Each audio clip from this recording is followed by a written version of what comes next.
Welcome, everybody, to this special edition of Coach's Spotlight on HNS Radio. Adam Freeman here with you, coming to you on this beautiful Monday morning. Always a good Monday after a victory. I've got Coach Braedon Langford here with us. And Braedon, thanks for being with us today. Glad to be here. Well, I didn't mean to take you out of your normal routine today, but we've decided we're going to do a Coach's Spotlight every week before every game, and especially with you having alumni ties to Harrison, I definitely wanted to get you on here and being one of the younger guys on staff. What's it like, being on staff at the school where you graduated from? So it's been great. It's kind of a dream come true, when I was a student here, I never would have thought I'd be a teacher, and I definitely never thought I'd come back to Harrison High School. But I'm very blessed to be here. After college, I was coaching through college, kind of took a lap around the state. I was coaching high school ball over in Athens, and then South Georgia, and then, the planets aligned correctly enough for me to, have the opportunity to come back to Cobb County at Harrison. So, working with my old coaches, being with my old teachers, and even some of the old guys that I played football with, it's great to be home, and it's great to be a part, again, of such a great community.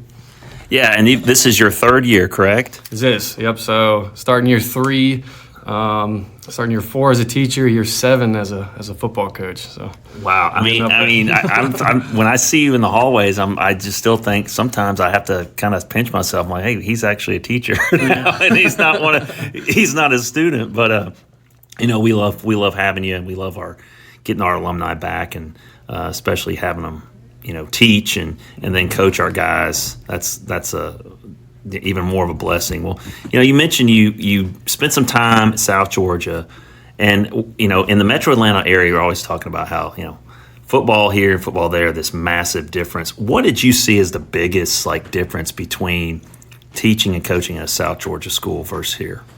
It was a lot different community. I was kind of middle of nowhere, South Georgia.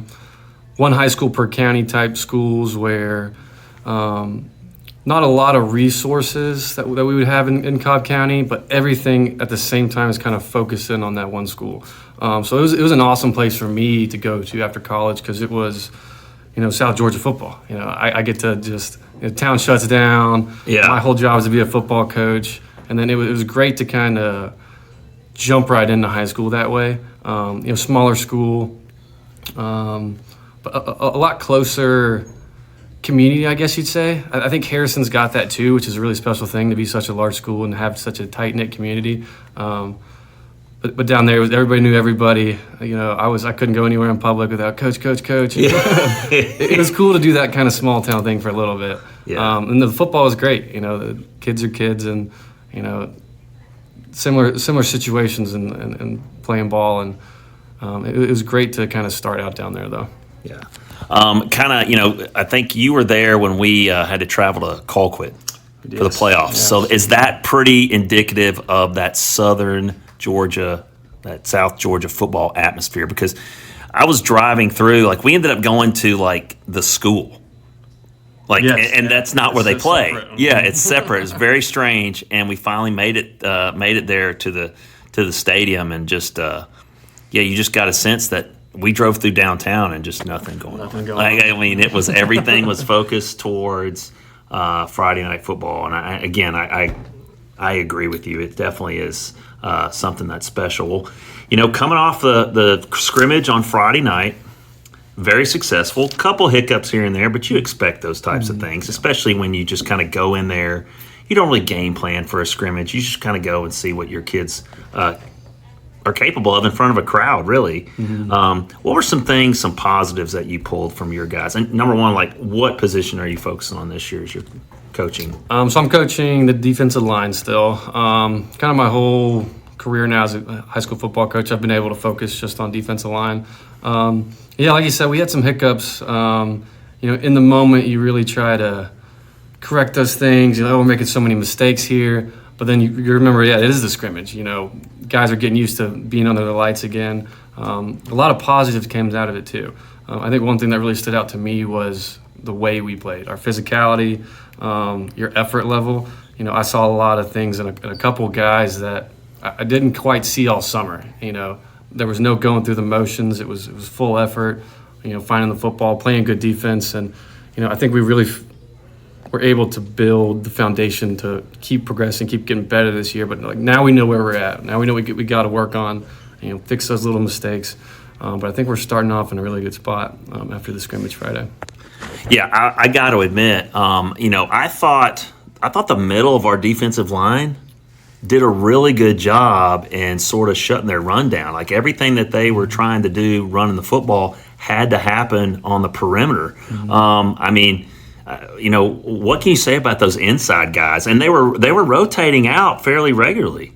So yes, we got a big senior, junior, older guy group this year at nose guard. That's kind of a personal mission we have every week. Is nobody's going to run the ball inside on us. We're going to take away the inside run, and it's just really getting onto those guys. I hold those guys to a high standard of just being a force inside. Dominate the line of scrimmage is our motto as a unit, and so making sure those guys are staying fresh.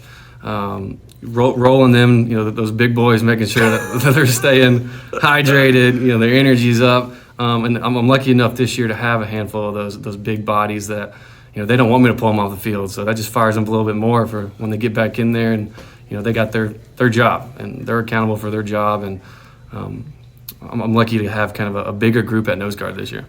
Yeah, that was one of the things that jumped off the page to me. It was the guys in the middle.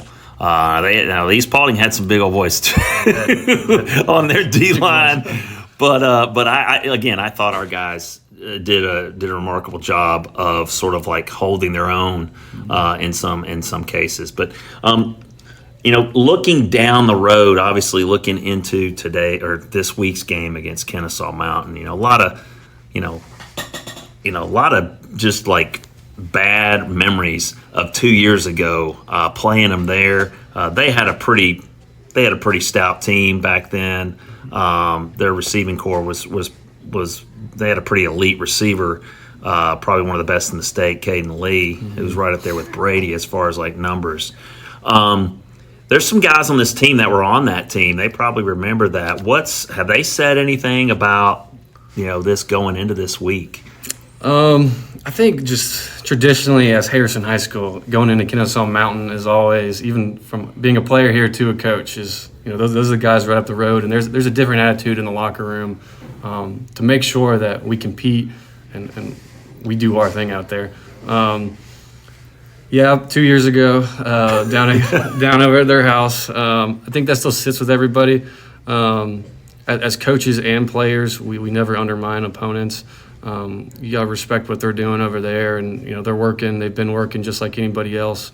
So not only are we going to continue to focus on ourselves and what we need to accomplish on Friday, but we're going to respect the fact what they're doing and make sure that at the end of the day that we get out and do our thing and win that football game. And it comes a little bit more to the heart knowing it's Kennesaw Mountain and the boys up the road and just the traditional rivalry here at Harrison. Yeah. Okay, we're going to go a little off script here. Non-football. Obviously, the Olympics just came to a close last night. Don't know if you watched closing ceremonies at all. Okay. Not a big opening closing ceremonies guy. I like the substance in the middle more. But what's your favorite Olympic event to watch? I like the swimming, the gymnastics, all the exciting ones. This year I got really into all the small ones, all the break dancing. That was awesome. I find myself getting really hyped up watching women's rugby, all the stuff that I'm not usually watching. Yeah. Okay. Well, let me throw this one out there to you. If there was any sport that you would like to see in the Olympics that is not in the Olympics currently, I'd probably gotta show some love since I'm the bass fishing coach here now. So maybe some fishing in there. I think that'd be a growing sport. It's getting to the high school level now. People are like, bass fishing? We have a bass fishing team?